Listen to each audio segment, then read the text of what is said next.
on national security. And second session, as I have told you earlier, very important, because in this session, we have to discuss emerging topic or future topic, which are supposed to be part of coming examination, right? And this will help you across all actually general studies paper. We call it what? Current topic in the context of national security. First topic, remember, whatever the topic we are going to discuss, that is current topic. Number of topics are more, and that's why here I'm not going to give you dictation. Dictation I have given you for each and every printed syllabus. So here we are going to discuss very extensively, right, and considering maximum possible topic, so that all of the questions of national security and questions related to national security across different GS paper going to be considered by you people very easily and score maximum possible marks.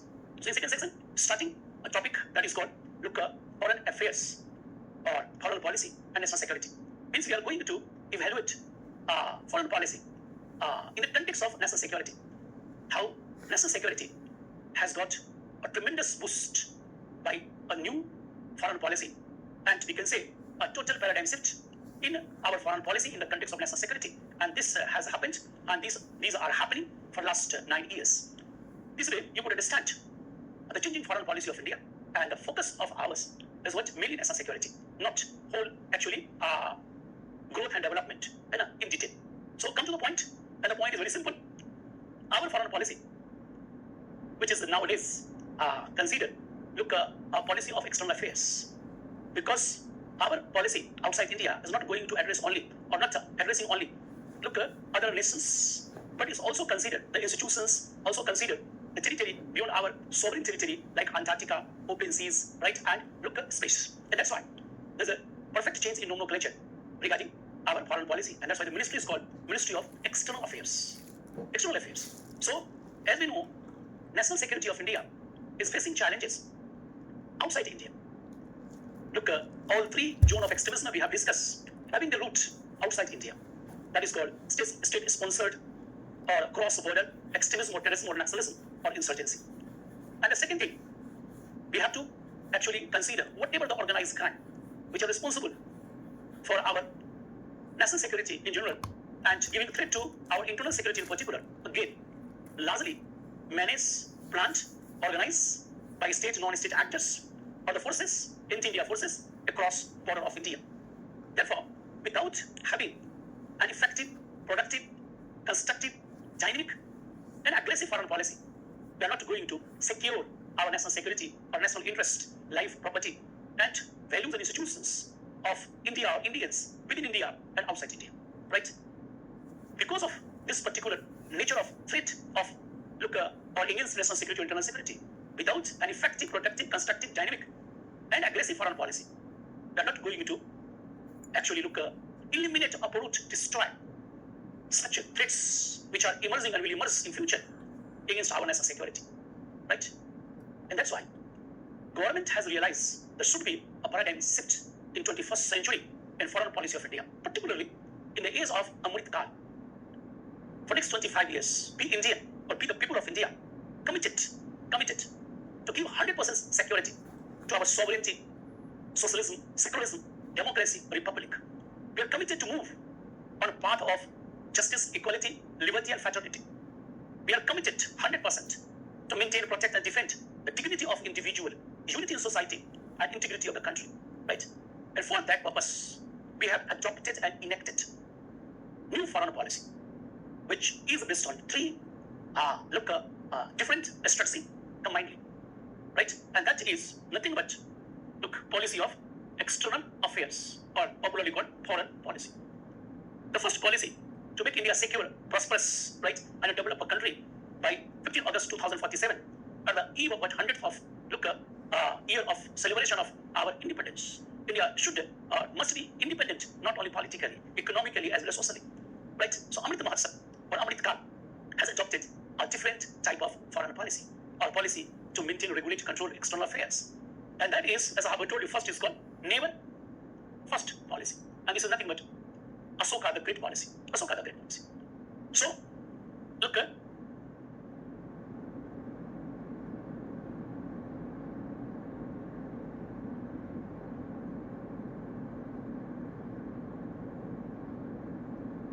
this is what neighboring countries of India. So whatever the country having political boundary with India, they are called neighbor. right? And never first policy simply means, look, have a very good relationship with the geographical neighbor, right? Because of this will allow, look, a secure, safe, right, border, right? No need of extra protection, right, or extra efforts.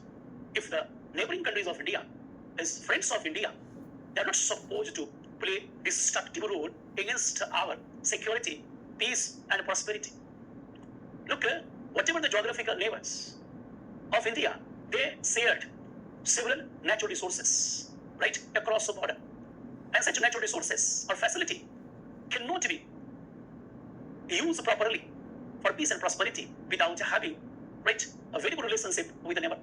So, for national security, not only defense and protection is part of our policy, but growth development is also guarantee of what?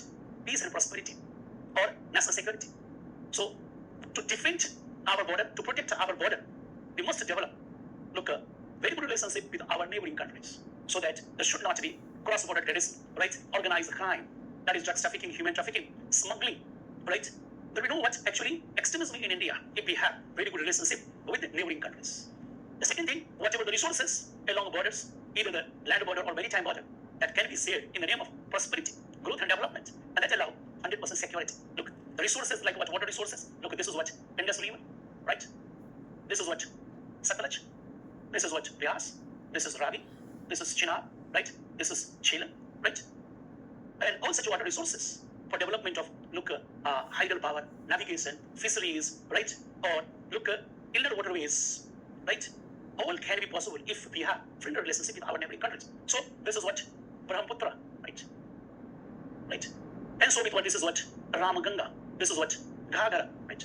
This is what? Tista. This is, right, Salkos. This is what? Swanasiri, or what? Manas. This is what? Manas. Look, this is what? Swanasiri. This is, right, Manipur River. Right? This is Meghana. So there are several rivers, mountain ranges, forest, swamp, desert, right, across our border. And they have potential of, look, several natural resources. Not only hydropower, solar power, wind power, which provide an energy security. So in the name of a special relation with the neighboring countries, we have evolved neighbor first policy. Right? Look east policy, look west policy, look north policy, look south policy, which have been transformed into act east policy, act west policy, act north policy, act south policy. Right? Not only documentation of policies program, but execution of such policy on the ground. Only then the neighbor first policy is going to develop. Right?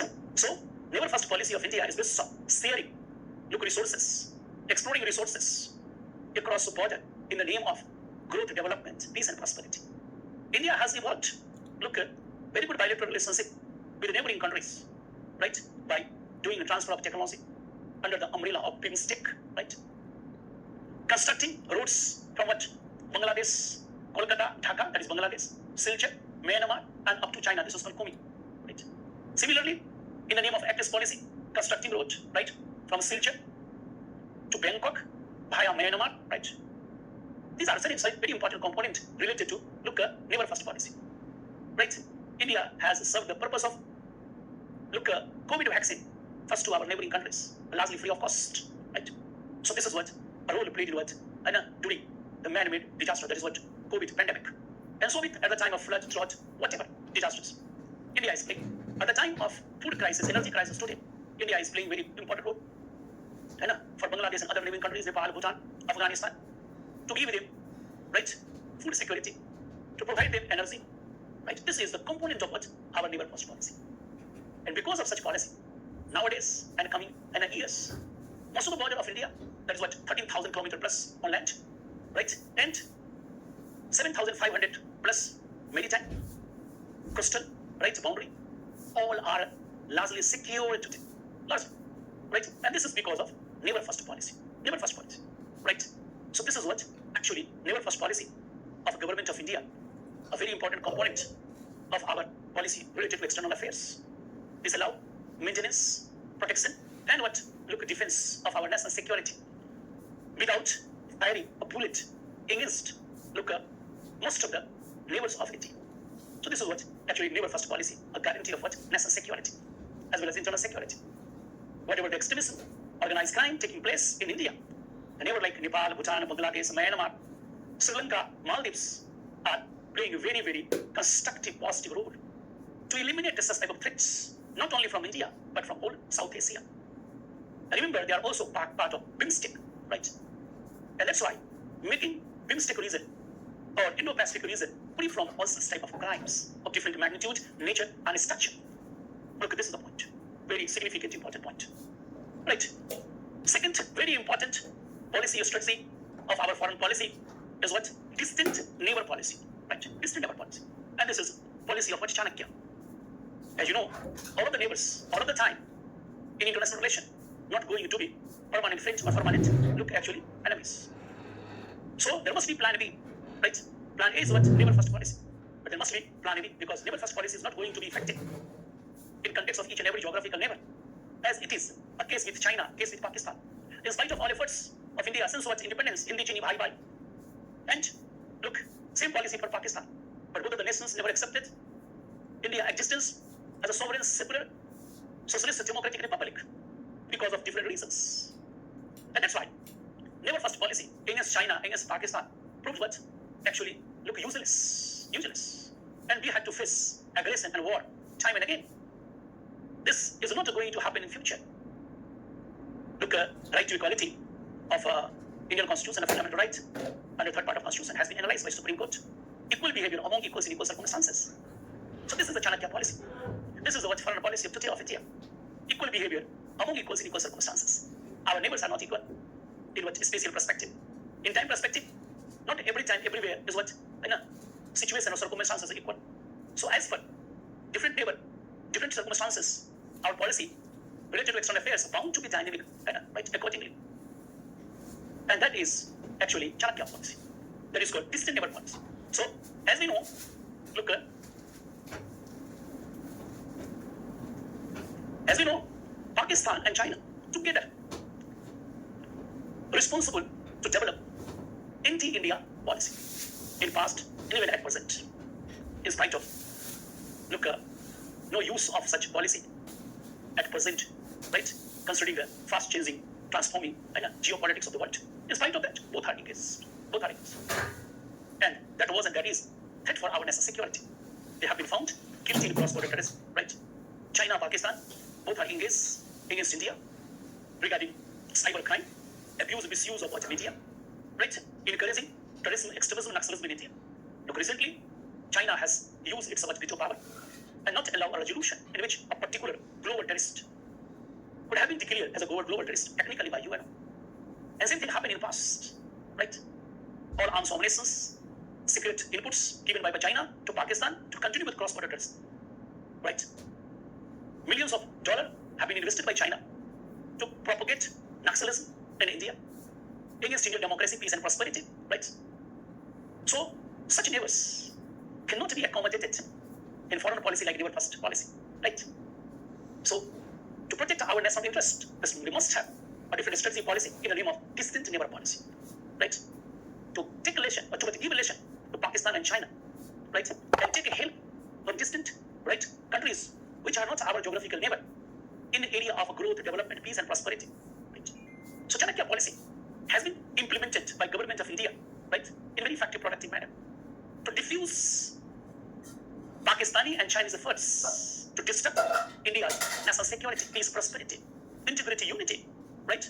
And the example is very simple. Look, China and what? Pakistan was and is engaged, as you know, in CPEC, right? CPEC, China-Pakistan Economic Corridor, right? And this way, this is crossing the Indian territory that is called Jammu and Kashmir, which is nowadays a part under illegal occupation of Pakistan. We call it Pak-occupied Kashmir. So by signing such agreement, executing such agreement, China, Pakistan together abusing our sovereignty and integrity, right? A threat against our national security, right? So to make this CPEC useless for China in particular and China, Pakistan, right? Together, we have signed an agreement that is called Chabahar, right? Project. And this project is connecting Chabahar, port of Iran, which is a distant neighboring country of India, not having direct boundary with India. And this is crossing, right? Look, Pakistan, Afghanistan, western part of Afghanistan. Because of Pak-occupied Kashmir, practically, we are not enjoying, right, use of Afghanistan, India, right? Look, a border. And that's why practically Afghanistan today is also a distant neighbor. And this is going to connect Central Asiatic nations as well as right, Russia, and all are distant neighbor of India.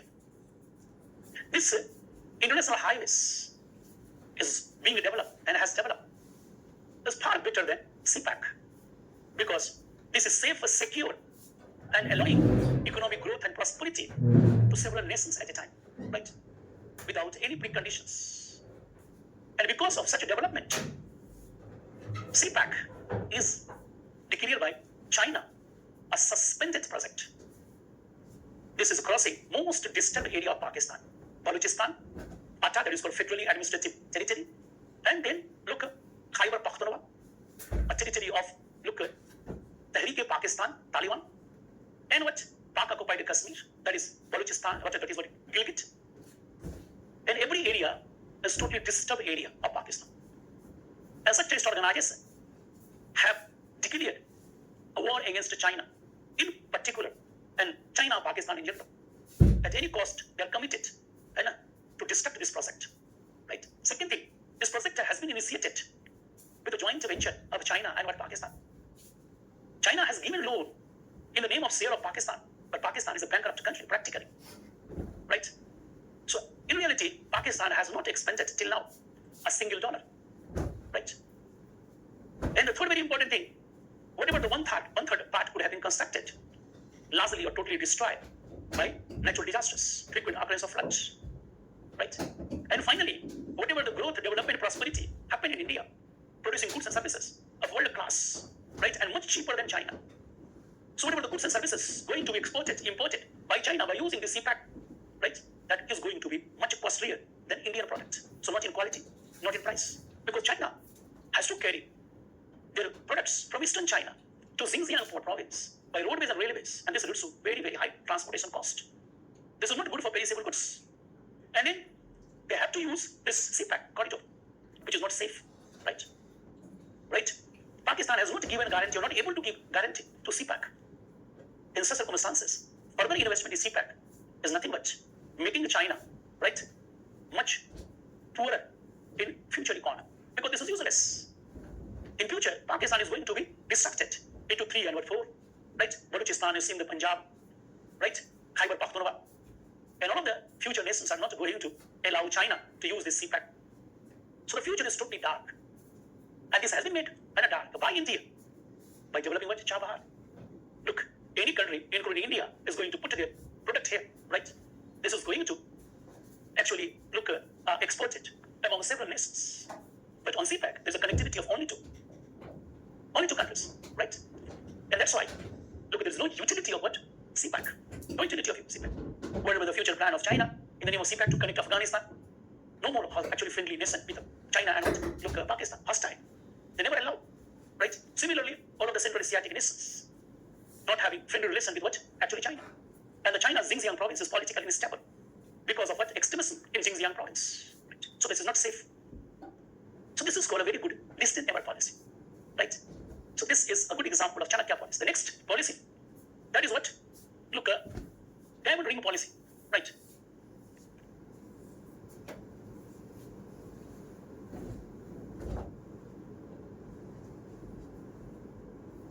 Diamond ring policy of India as an answer of for a sting policy of China. Whatever the distant neighbor of India, but not distant neighbor of India, but a neighbor of what? Geographical neighbor of what? Look at China. By using Chanakya policy, we are developing and has developed a very good relationship with all neighboring countries of China. Because all neighboring countries of China have experienced China's neo-colonialism and neo-imperialism, right? And look, death trap and tactics to lose the sovereignty, unity, integrity. China has created terror among their neighboring countries, right? And because of this, India has developed very good relationship with all neighboring countries of China, except North Korea. So we have developed very good relations with what? Japan, Taiwan, Philippines, all ASEAN nations. And Laos, Vietnam, Myanmar, right? Central Asiatic nations. Kyrgyzstan, Kazakhstan, right? Mongolia, Russia, right? Nepal, Bhutan, all nations. And whatever the threat of China against the neighboring countries, that threat is going to be diluted by India by extending support within UNO, outside UNO, across all international platform on one hand, transferring technology, goods, services, right? Exporting defense equipments like BrahMos to Philippines, right? Akash to what? Vietnam, several other things. Tejas and other defense technology are going to serve the purpose of what? Look, these countries, we are sharing our data of regional GPS, that is NAVIC, right? And by this particular way, look, neighboring countries of China has evolved an aggressive foreign policy against China, right? Not going to allow to further exploit their market, their resources. South China Sea, East China Sea, LOC, right? Insana Mountain. Look, and because of this, China's aggressive policy against India to create national insecurity against India is now cold, right? Ineffective, right? Sri Lanka has faced what? Chinese death trap. And this is a lesson to all nations across the world, particularly neighboring countries of India. And the savior and warrior against such Chinese policy is India only. India has saved, look, Sri Lanka, unity, integrity, and sovereignty. And that is being done for Bangladesh, Maldives, Nepal, Bhutan, right? And whoever not enjoying India's assistance is destroying itself, and that is Pakistan. So this is the huge nation. So whatever the persisting policy of China, that is creating insecurity against India's national interest by hiring neighboring countries of India, Bangladesh, Sri Lanka, Myanmar, Maldives, Pakistan, Nepal, Bhutan, right, has been, look, diluted, and just we have developed diamond ring policy. And that is very effective protected in geopolitics now. So this is called in Chanakya policy tit for tat, based on very simple equal behavior among equals in equal circumstances. So with this neighbor policy, we are trying our best to make China and Pakistan good neighbor of India like other neighbors, in spite of disputes, right? Otherwise, look, the answer of bullet will be given by, right? Look, cannons of what? Force. That is the point. So this is a very important foreign policy to secure our national interest in any circumstances in the name of distant neighbor policy.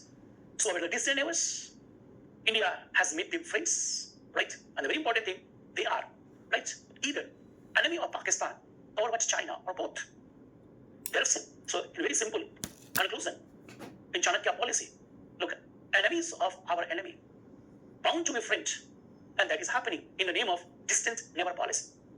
The third very important component of our foreign policy to make safe, secure, productive, dynamic, look, national security, and that is Shivaji policy. That is called Cold Start Doctrine. Cold Start Doctrine, right? This is what actually Shivaji policy. Such a great person like Ashok, Chanakya, Shivaji was policy quite capable to make a world, right? A world of humanity, peace and prosperity. But has not been understood by most of the leaders of India in the past, most of the leaders of the world in past. Now, developed countries as well as India and some of the other countries realized, look at the utility of what policies of such great persons of world history. So, that is called Shivaji policy, great Shivaji, right? And Cold Start Doctrine has been evolved by India in most adverse circumstances. When a neighbor or other country not going to listen the language of peace, prosperity, growth, development, right? Universal brotherhood, fraternity, right? And without any reason, destroying national interest of India, inside India, outside India, killing innocent people of Jammu and Kashmir, right? Raping our daughter and sister in Jammu and Kashmir, or Northeast, or Red Carpet Zone, beheading our kids without any valid reason. In such circumstances, the only escape or reaction or response left, that is Cold Start Doctrine, right? Cold Start Doctrine. Knowing the emerging threat against our national security, that is what nuclear attack or non-conventional war by using nuclear bombs, right? Hydrogen bombs, look, chemical weapons, biological weapons, in such circumstances. After attack, whatever the action we will take, that is not going to return lives of what? Thousands of innocent people who have been attacked by nuclear bombs, biological bombs, chemical bombs, or weapons, non-conventional wars. After what? Getting destruction by attack by China, Pakistan, or other terrorist organizations, as happened in the past, which had and will have destruct our what? Properties of billions of dollars in such circumstances, doing counter-attack and having no purpose. So, see what he considered. The enemy who is planning to attack you, you must prevent attack by attacking them in their days, by crossing international line, right? Look, attack that particular strategic point of enemies. Cantonment, camp, terrorist training camp, right? And look, a center of nuclear weapons, chemical weapons, biological weapons. Not allow them bloody to use such mass destruction, molested, uncivilized, look, weapons against innocent people of India, right? So, make them cold so that they couldn't attack you. So, cold start doctrine is nothing but getting entry in the dens of what enemies or terrorist organization or what hostile nation like Pakistan, China, and destroy their cantonments, training center, nuclear bombs, right? So that they never use such mass destruction weapons against India or Indians. Look, this is called ghar mein ghuskar maro, right? As USA or NATO did time and again, right? India is quite capable now, right? So we are using such a strategy. And this policy has been successfully executed in the name of air strike or surgical strike. We got entry in Pak-occupied Kashmir by crossing Yellow Sea and destroyed terrorist camp. We got entry in Pakistan by crossing international line of Jammu and Kashmir and destroyed more than 400 terrorists and they were training camp. So very important. We got entry inside what? Look, Myanmar and destroyed the training camp of Naga, Kuki, terrorist organizations. Look, we did so. We got entry in no man's land in Galwan, right? And what? Debsang, Pengwang, right? And recently, that is what, look, Tawang, to give a lesson to Chinese military and Chinese aggression. Look. Same thing we did in what? Dokala, right? So this is the ultimate example of cold start doctrine. Means whatever the point of start initiation, right? To attack India, such a target must be destroyed. And so that they never do initiation of destruction. This is called cold start doctrine. So this triple right, strategy of our policy has given really, right, Kavach Kundal or armament to our national security. So look, this is a very important topic, emerging topic for UPPCS, considering UPPCS basic examination, just next look toward UPSC. Almost just like UPSC. So you can expect such good standard of what questions. Generally, we discuss this one for the civil servant students who are going to look give UPSC mains exams in 2023. But remember, this was equally important for UPPCS.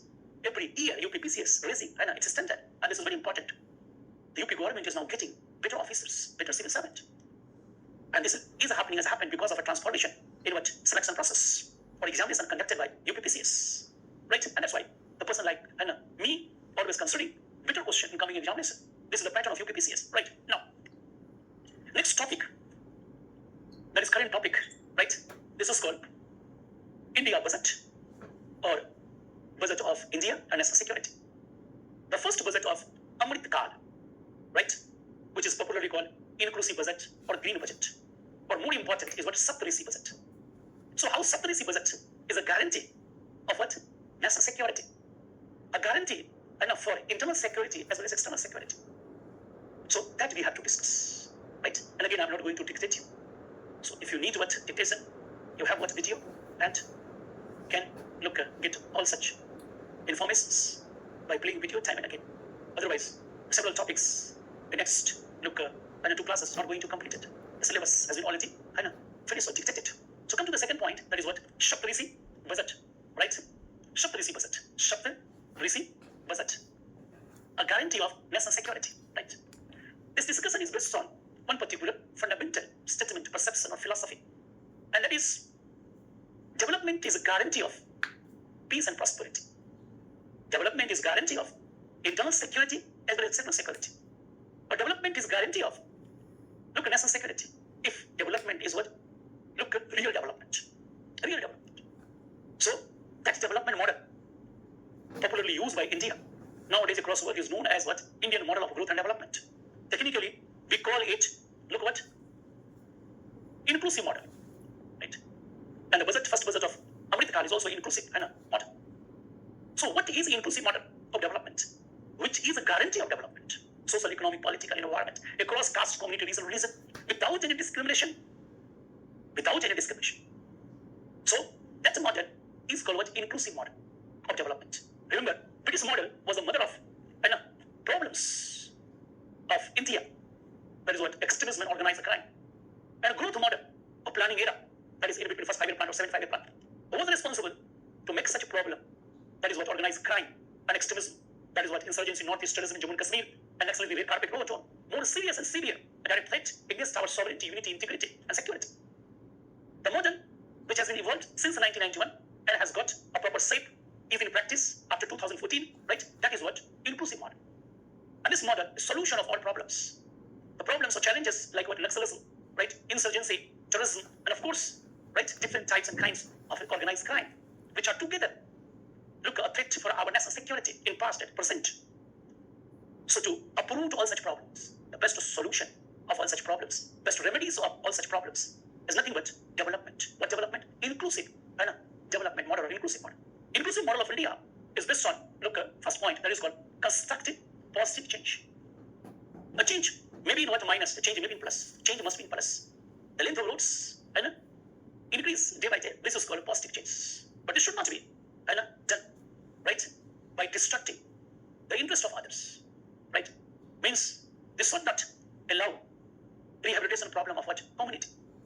So the change must be constructive as well as positive. This is the first component of inclusive model. The second very important, the constructive positive change must be eco-friendly. Eco, right? Must be eco-friendly.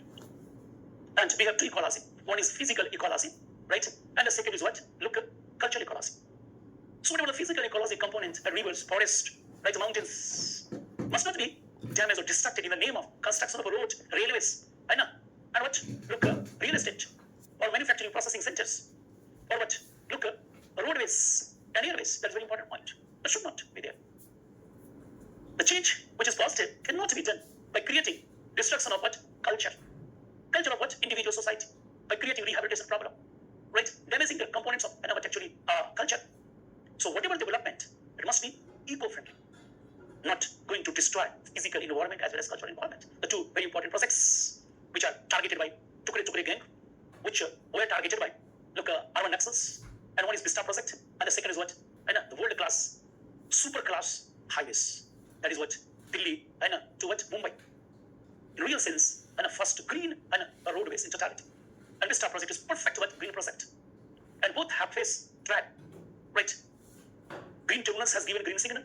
Ministry of Environment has given signal. And High Court has given what? Green signal. Supreme Court has given green signal. All individuals who believe in environment has given green signal. But the individuals who believe in Maoism, right? Mao, responsible for destruction of humanity in general and China in particular. Such frustrated intellectuals, so-called lecturer professor, right?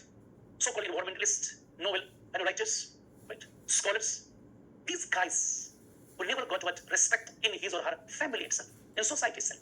Such frustrated individual taking dollar from China and abusing even the best model of development. Now such bloody nowadays quite actually inactive. They switch over to a different points. That is what Obama's statement. Look, suddenly Obama used to be what? Actually enemy of urban Naxals, became a hero because he quoted India, Hindu and Bharat or Muslim Bharat, right? The individual who himself responsible to destroy our brother and sister of Muslim community across Islamic states without any reason. And such individuals, because of such causes of past, was abused by such Tukre gang, right? Every video recording is there, right? Such individual became a hero, right, for urban Naxals and Tukre gang, and became enemy of what? Civilized world. Look, see the point. So eco-friendly, that is what? Not only physical eco-friendly, but cultural eco-friendly. You cross India, you can't see any movement or aggression against any project of India, even tribalism, because this is being implemented by heart and mind of eco-friendly project, right? By taking consent of majority of village farmers, tribal community, government is acquiring land and giving them the highest possible compensation. Not only and at the time of implementation of project, giving guarantee of future, and allowing look fruits or enjoying fruits of what projects in future too. And that's why there's no public unrest right across India because of eco-friendly and a practice. Look, the third very important component of inclusive model, or that is called India model, is what sustainable development. Sustainability means whatever the actual growth development we are doing in the name of physical and social infrastructure, manufacturing, processing, all such look components of growth and development, peace and prosperity must be equally useful for coming future generation, not only for present generation. Unlike Green Revolution first was very good for what present generation of 1970s and 80s, but what happens? Thousands of hectare land became what? Infertile land because of abuse and misuse of chemical fertilizer, insecticide, pesticides, and intensive irrigation. The area is facing water crisis, right? And for generation, which was at the time future generation, now present generation, Green Revolution first strategy, found what destructive in nature, right? Responsible for climate change. So whatever the inclusive model of development that is not useful only for present generation, this will be equally useful for coming generation, future generation. This is called sustainability. Across time, across communities, across the geography of what model of development. This is called sustainable development. So whatever eco-friendly development, that must be sustainable development, right? And look, this model must be used for inclusive development. So what is inclusive development? In a country like India, not all caste, community, region across India is equally developed, right? There are backward areas such as what Bihar, West Bengal, Northeast, Odisha, Jharkhand, Rajasthan, Madhya Pradesh. Look, these are largely backward states, right? They are not like look, Tamil Nadu, Karnataka, Goa, right? Gujarat, Maharashtra, right? Similarly, there are backward communities. Our brother sister belong to what SC/ST category largely, minorities look category largely, a really backward section of society, right? Our look daughter and sister in most of the part of India, a backward community, that is what women, right? Similarly, there are community or families across other religion, other caste, or ethnic group are also backward. So, third very important, there is backward sector. Agriculture sector cannot be compared with the local service sector. Service sector of India is what most developed. So, look, this is the line of what? Real development, adequate development, right? Required and desired development, balanced development, right? But there are areas that is called backward areas. And below this particular development line, right? Then there is what? Backward class, and there is what? Backward sectors. So, in a given time period, that is called Amritkal in next, what? 25 years. Like developed area, like developed section of society, like developed sectors. Look, backward areas, that is Bihar, like Bihar. Backward sectors, like what? Look, agriculture. Backward section of society, like SC/ST, right? Must be integrated in mainstream of development, right? This is called inclusive development. Because I have told you, equality and equal behavior among equals in equal circumstances. So backward areas, backward section of society, backward sectors of economy are not equally developed. Like backward developed society, developed area, and developed section of what? Developed sectors. So giving priority in this model to backward area, backward sector, backward society, and integrate them into mainstream of development is called inclusive development. So that SC/ST of red carpet Jew is not going to be catered of moist or Naxals, outsiders. Right? The people of Jammu and Kashmir not going to support separatism or terrorism. People of Northeast is not going to support insurgency. Because I have told you, total development, overall development, and all around development is solution of all kind of extremism and organized crime across India. So look at this. But this is not possible under Indian Constitution without cooperative, competitive, look, federalism. We are a federal country. As per 11th part of Indian Constitution, you can see distribution of power in between center and state. Right? That is very important. We have decentralized democracy. There are 3 levels of governments: center, state, and local self-government. Right? And so with administration. Right? In such circumstances, if all such units, that is called what? Look, center, that is called states, that is called what? Look, local self-government. If they are not going to do cooperation, coordination among them, if they are not having the aptitude of competition in the name of more effort, more development, that is, that aptitude in democracy is called competitive, cooperative federalism. Right? Look, all around development of a community, a backward area, a backward sector is not going to achieve. Right? So inclusive model of India is based on competitive, cooperative federalism. That's a very important point. Right? And the third, last thing is what? Look, that is called participatory democracy. Participatory democracy, 6th component. And the participatory democracy is very much actually expressed across our constitution. Right? Because we believe in a definition of democracy, be the people, by the people, for the people. So government is not going to fail in the name of for the people. If there's no participation of people representing in government, right?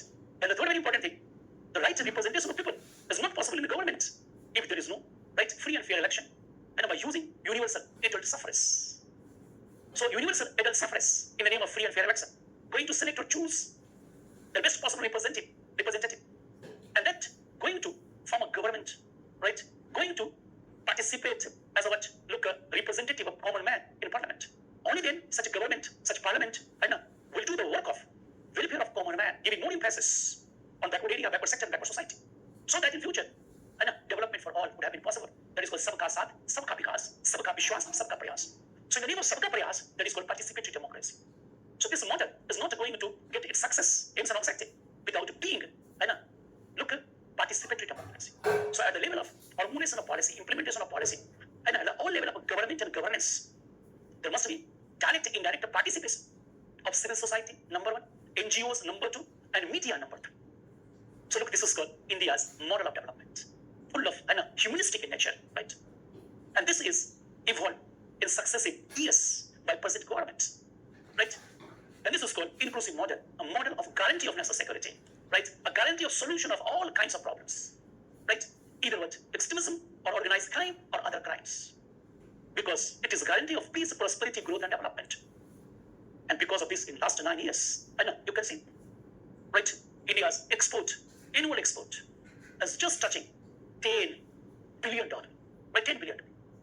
So in coming months, you can realize our forex of what $600 billion is going to touch $1,000 billion. India is going to emerge as the third largest economy, right?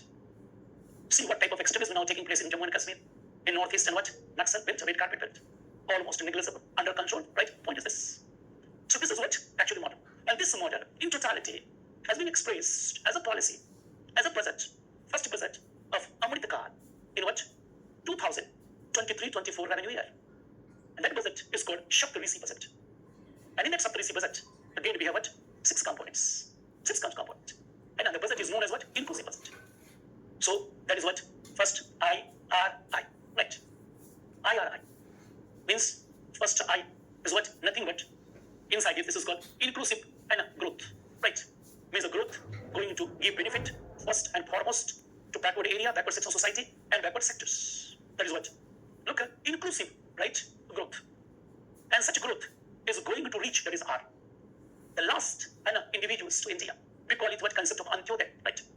This is ultimate aims and objective of our DPS or constitution, right? A budget committed to extend development up to last individual, right, in India, because this is the responsibility, accountability of an elected democratic government in the name of be the people, by the people, for the people, right? That is what reaching last mile, right? And this is not possible.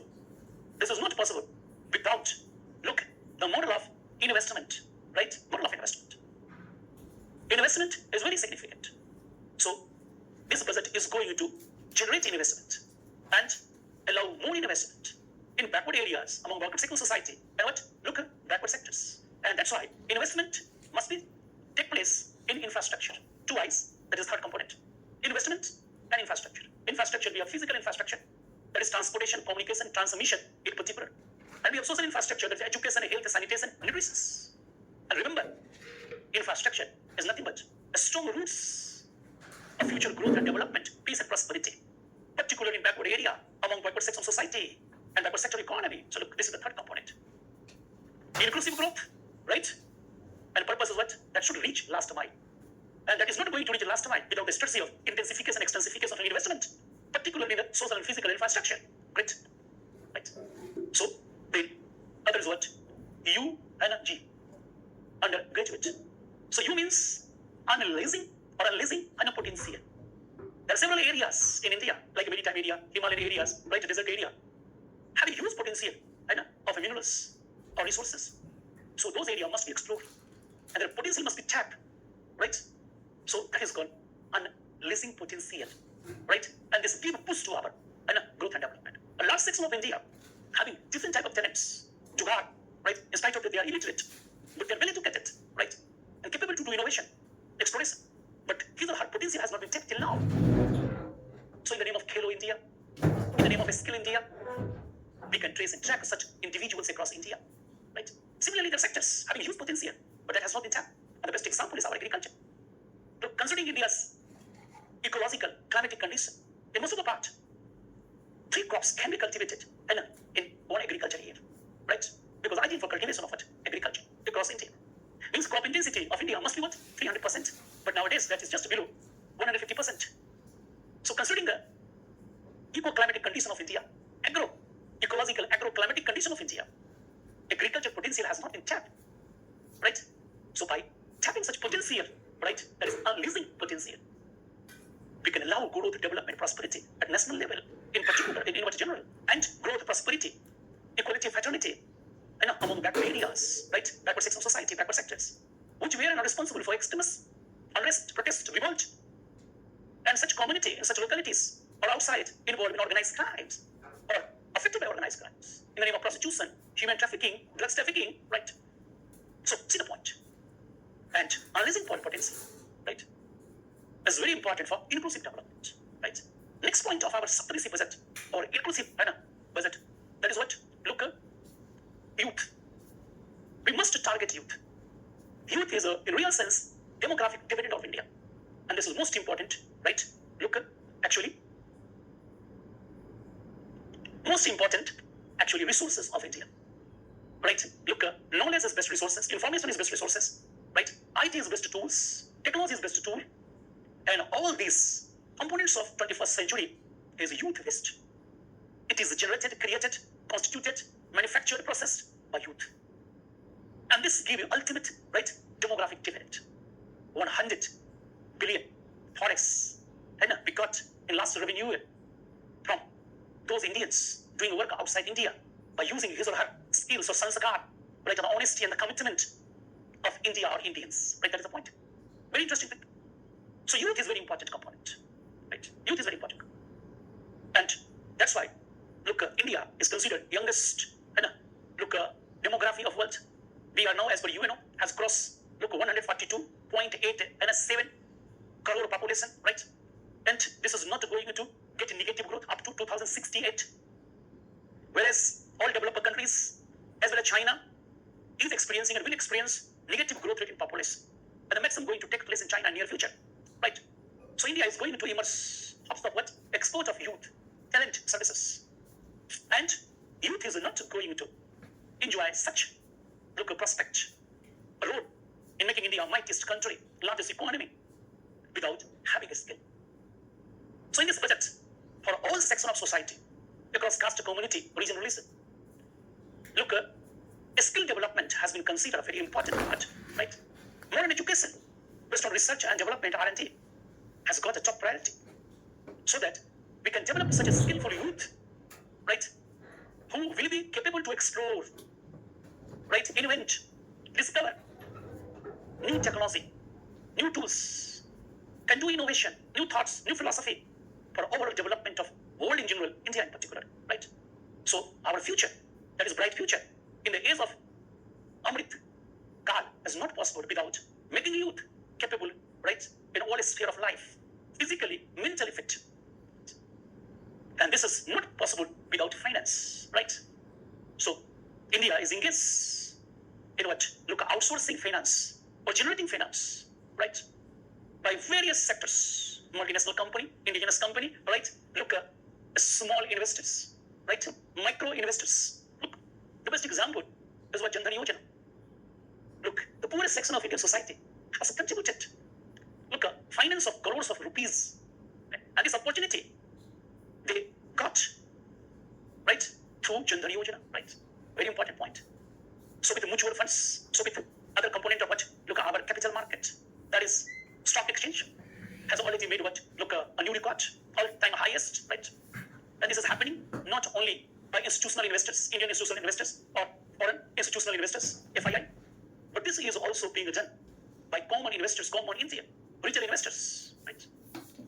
Similarly, our money markets, that is what? Nationalized bank, right? Nationalized commercial bank, regional road development bank, playing a huge role in making finance, generating finance, creating finance. UPI has established actually look identity across the world. This is a global model, right? Even developed countries adopting this. So making finance become easier, right? RBI, SEBI, IRDA all together playing ultimate role in making finance within India and government of India and doing excellent job by liberalizing economy, right? Giving different type facility in the name of easy to do business, outsourcing, right? Best technology, capital and management, right? That is the point. So look, these are components, and all such components is totally based on what inclusive model and a guarantee of what inclusive development. So at present and future, because of its extensive, intensive, effective, productive implementation of inclusive model of development, look, life and property institutions and values of India, Indians within India and outside India are secure or maintained, protected, different, right? Or future of our national security is much more bright because we believe peace in the world will keep peace in India. So we are not only securing India's national security, as I've discussed a lot, we are securing life properties institution of Nepal, Bhutan, Sri Lanka. Nowadays, look, Afghanistan. Look, whatever the latest agreement signed by India with the USA, this is what a boon for USA economy, because economic growth, GDP growth rate of USA is negligible or negative in nature. So from such a recession or slowdown, only the world's largest market can give and a boost. So whatever the bilateral agreement signed, can give huge opportunity in USA of employment journalism, will give much revenue, forex, right? And again, re-establish the credibility of USA technology and goods and services across the world on international market, right? So this is a very important example. Whatever the agreement we have signed with what Egypt, that is another example. Not only going to allow development in India or secures India's national security, but life and property, issues and values of Egypt is going to be secured by India's foreign policy. Look, it was and it is under what? Look, negative development or stress economy. But India in recent past, right, make Egypt and look, actually a capable nation to face such problems. So the emergence of Egypt is not going to be possible without India's investment, right? The national security of Egypt is not going to be achieved secure without India's bilateral defense agreement, which will allow Aegis, BrahMos, right? Look, other arms nations to Egypt. So look, this is right the inclusive model or what sub-policy present, a guarantee of what national security up today and the tomorrow, right? Make India look most secure, peaceful, safe nation, and for foreign investments, right? Tourists, right? And goods and services. So this is what another topic I have discussed with you, right? Then the third topic, which is going to be discussed as a current and very important and significant for your coming examination of mains, that is a Manipur crisis, right? Right? Hurdle in the process of peace, prosperity in Northeast. Look, this is what I hit and you expect such a question.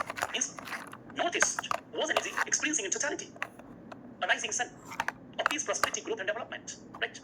And this process suddenly, look at Manipur crisis. It means, right, whatever the inclusive model we have used or using in Manipur that has not been executed in Manipur in particularly, right, properly, effectively. That's why Sabka Saath, Sabka Vikas, Sabka Prayas, and Sabka Vishwas could have not taken place in Manipur. Look, and this is the reason behind Manipur crisis, right? I'm going to discuss various aspects of Manipur crisis. Remember, forever, inclusive development is solution of all problems of any form, size, right? Frequency, intensity, and magnitude, right? The war, aggression is not permanent solution of any particular problem, only development. And we have proved this. Almost all Northeast is now peaceful. So a crisis in Manipur, the form, character, magnitude, we are going to discuss. And finally, we will give a solution of Manipur problem. Right? And again, Manipur crisis is what a threat for our national security, internal security. And that's why this is very important subject, current subject, contemporary subject for coming examination means. So look.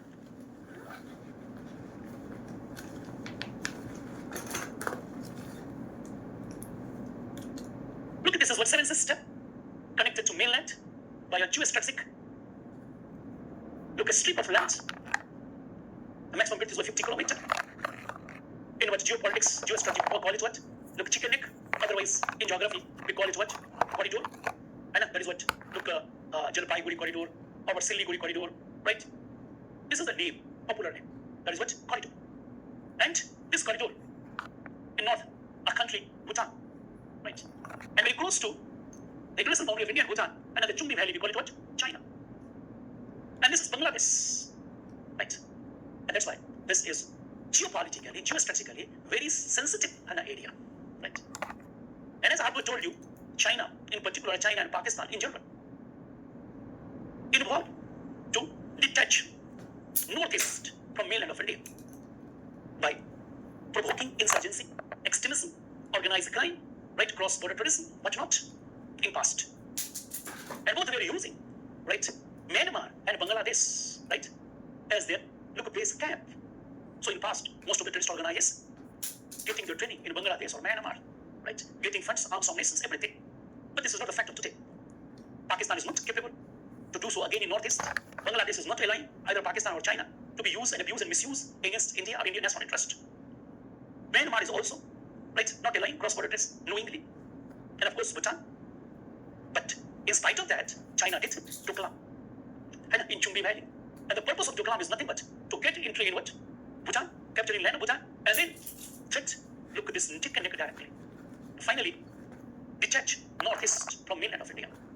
Right? So this policy may be revived in future. So this is a real threat. Any crisis in northeast must be considered the threat from China in particular, even today and tomorrow. Right?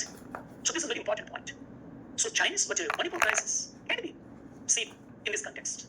The second thing, crisis in Manipur may going to cause a chain reaction, right? And that may be uncontrolled, like a nuclear chain reaction. So when there is what? Uncontrolled nuclear chain reaction, we define that as a nuclear bomb. And when there is a control, we consider them what? Look at nuclear power plant or reactors. That's the basic difference between bomb and reactors. So if Manipur crisis is not going to solve near future, it may prove uncontrolled nuclear reaction in the context of unrest, insurgency, terrorism in northeast. And again, northeast will come under what? Insurgency, right? So this is actually the context in which we should consider Manipur crisis, right? So this is what actually urgent need of attacks. And that's why we have to try.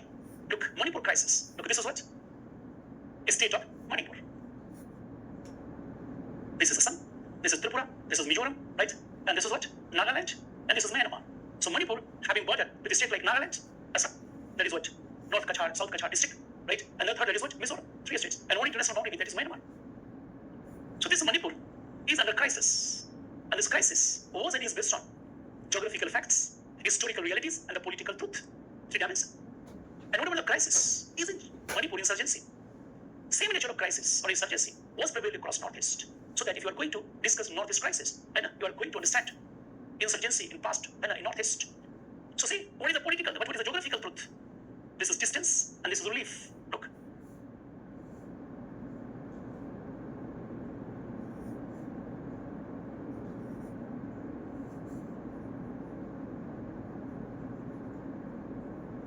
Look, this is hypsometric curve about Manipur.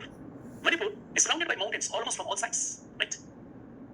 And whatever the margins, eastern margins and western margin, this is what? Look, west and this is east. Both the margins are what? Plain. And whatever the area inside, that's about 20% area of Manipur territory, that is called Imphal Basin. In geography, we call it what? Undulating plain. And this is most developed part of what? Manipur. Largely inhabited with a good density by Meitei, an ethnic group used to be tribal up to 1947. But after 1947, the tribal status would have not been maintained. They are in this valley, at least from 080, or during the period of what? Christ. And they are permanent, actually residents and involved in what? Permanent agricultural activities. They are more developed socially, economically, politically. The total population in Manipur used to be 75%. But nowadays, several agencies reported this is just around 55%. And that happened because of look, illegal migration. Particularly from what? Look, Myanmar. Tribal community particularly belong to what? Naga Kuki community. Cross what? Myanmar border. For several successive decades. And became, look, a permanent center of Manipur. And this way, tribal population of what? Different type of tribes, particularly Naga Kukis, could have increased by many fold. Right? And that's why there's a sense of insecurity among Meitei. Because their relative percentage of population is declining. And the number of percentage of tribal population, particularly Naga Kukis, is increasing. And that's why the major demand of Meitei community was and is, please for God's sake, right? First, stopping illegal migration and human trafficking. across India's border, and second, trace such illegal migrants, and for God's sake, compel them to go back to their parent countries. Look, this is a very bad demand, of method, right? Look, more than 50% assembly seats are dominated by methane. So the political truth is what? The political party is going to rule Manipur who has support of methane, right? Whatever the tribal areas that surrounds what? Impala Valley, and that is what? Manipur and the hills mountains, southern extension of Himalayas range, right? And having maximum height of what? 2,800 meters, right? Plus, and this is densely forested, mostly by rainforest, right? Very difficult to penetrate. And such tribal people for centuries living life in isolation has not experienced integration in mainstream of development, right? They're always behaving like independent community, right? Not easily accepting program and policies of a state government or government of India, right? Such tribal community is what, look, nowadays, 40-45% population, including all illegal migrants. But they are dominating only in what? 19 assembly seats, not capable to form a government by its own. And that's why blaming government of Manipur or what central government to favoring methane and methane cause and negating the cause, problems and prospects of what? Tribal community, particularly Naga and what Kuki. But all blames are not legitimate. Such blames have what? Look, outside control and command. Because here, urban Naxals or Moists are very active, right? So they are against what? Manipur government or central government program to identify illegal migrants, right? And push them back or take action against Naga Kuki terrorist organizations, right? So these are concerns. The latest concern was and is Manipur High Court has given directives to send the proposal of demand of ST category of Methi community to central government, right? Which is a very long due demand of Methi because they were tribal community during British period, settled tribe, right? But after independence, they were no more settled tribe. So they need actually 50% reservation, and this was not accepted by the tribal community who are under what the category of ST, settled tribe. So this was one of the reasons behind violent protest by the tribal community, which was totally actually engineered or what is sponsored by anti-India elements. The next very important thing, Manipur government and central government together have identified or traced the localities of illegal migrants, which were and are responsible for deforestation, illegal hunting, poaching, human trafficking, right, drugs trafficking, and most important thing, involving poppy cultivation. So whoever drugs mafia or criminal of such organized crimes involving drugs trafficking, human trafficking, smuggling of arms and operation across Indian border, or poppy cultivator, against them, Manipur government and central government taking action, became anti-India, anti-Manipur government, and sponsored such violence. Look, this is a second very important component of Manipur crisis. Third very important component, to protect Manipur forest from such illegal migrants, forest mafia, poacher, poppy cultivator, as per Wildlife Protection Act, as per schedules of Indian Constitution, as per directives of what Directive Principle of States 48A, environment protection. Manipur government has declared a pockets of forest area which is full of biodiversity, rare biodiversity, as a sanctuary or as a reserve forest. So when any forest is going to declare reserve forest, nobody is allowed to settle there or do any kind of economic activities, including agriculture, right? Food gathering and hunting. And in case of sanctuary, look, settlement or continuation of economic activities is possible only by the prior order of concerning authority, that is forest official. In past, because of involvement of forest officers, revenue department in organized crime, look, more than 20 villages would have been settled in such a dense forested area. Illegal hunting, poaching, cultivation of poppies remain continue. And this was direct involvement of government officials, nexus in between government officials, administration, and look, mafias. And most of the villages could have been settled by Chin tribe. That is nothing but neighbor or near and near of Kuki tribe. And they have crossed the border of Myanmar and got illegal entry and settled there. So because of implementation of such forest law, strongly, mafias suddenly became angry. And you know what Maoism? Because of such circumstances, they have planned propaganda and declare central state government is against tribal community, against what Naga cookies, right? And they call a meeting, public meeting, right? In district, South district of Manipur, we call it what? Chandachura, Pur, or Chura Chandapur. That is very important.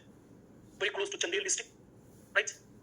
And this call was called by All India Tribal Association of Manipur to get what actually to take a decision to make aware people what is going on in Manipur. But it was not the public committee. They had already engineered what? Look right, plan right. And that's why in such meeting, terrorist organization members participated and has given a speech against Meitei community, the majority community, right? Better community, prosperous community, progressive community, and provoke individual against Indian government, Manipur government.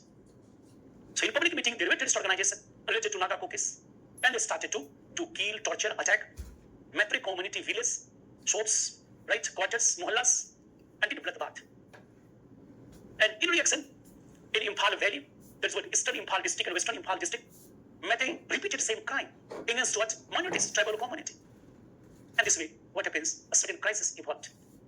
So this crisis was not natural in occurrence. This crisis is what actually planned by dying extremist, left-wing, and urban Naxal organization with support of mafias, drug mafias, forest mafias, right? Poppy cultivators, illegal migrants. So whatever the violence against Meitei was answered by what? Or countered by violence by Meitei against tribal community. And that's why, unrest for several successive days, right? Killing, looting, and had continued, right? So this crisis was not real, it's not real, it's artificial. This crisis has nothing to do with inadequate development or discrimination, because that is and that was propaganda. The government is just implementing the directives of what? High Court on one hand, and implementing, Wildlife Protection Act, or what? Sanctuary, and what? Reserve forest. And this is in the interest of tribal community, because without forest, they never survive. Forests are their homeland traditionally for centuries. Whatever the illegal migrants, they're just suppressing, cursing the interest of local tribal people, not the Meitei community, by doing deforestation, doing what? Poppy cultivation. They are criminals. They're involved in human trafficking of Naga Kuki, tribal women and children.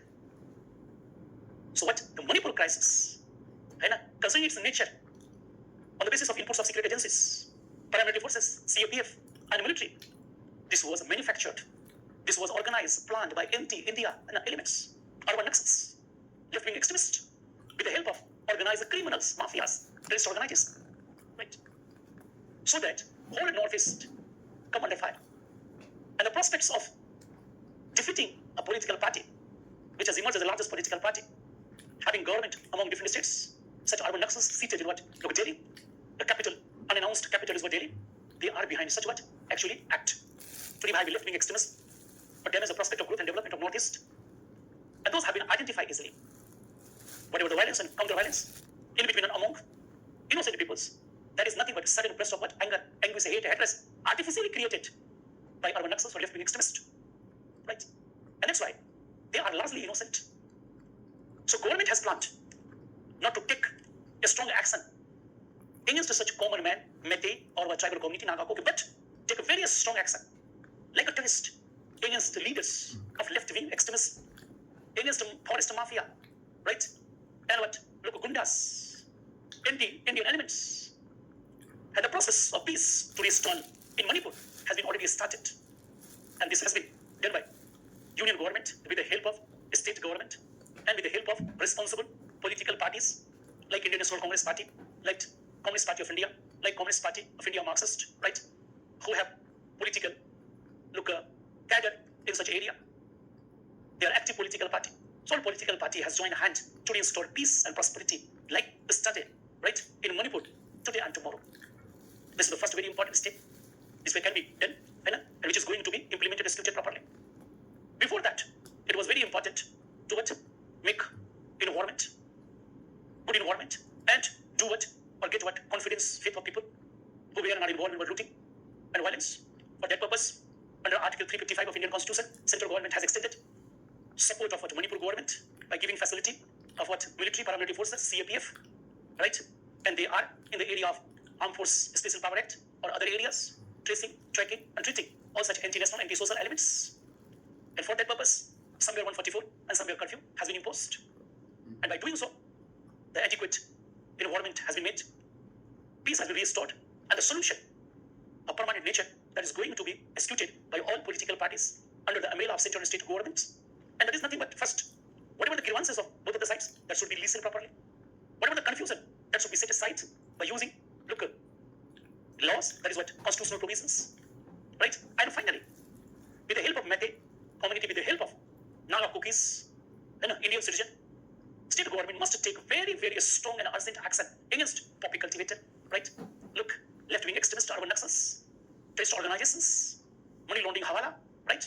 And push back all Chin and a tribal community illegal migrants in India to Myanmar with the support and help of Myanmar government.